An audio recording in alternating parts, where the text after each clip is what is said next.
Yesu n'ivyo ukora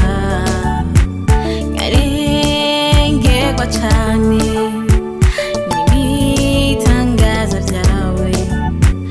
imbabazi zawe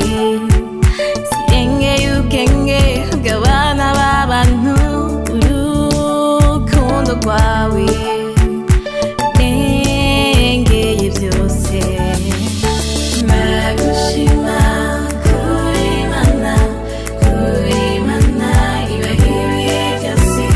kuri uyu munsi ntuzigera uhinduka Yesu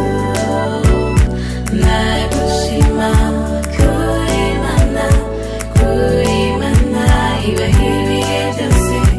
kuri uyu munsi ntuzigera uhinduka Yesu nzanagushima Yesu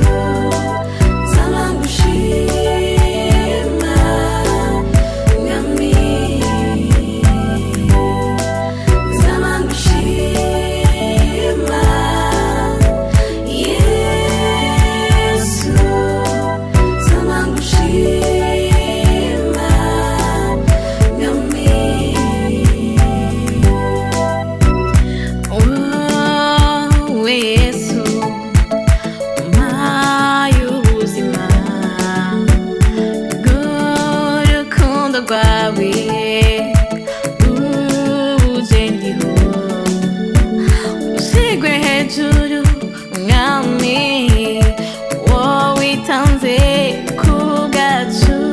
ikiganza cawe kize kitwameho twiga abana bawe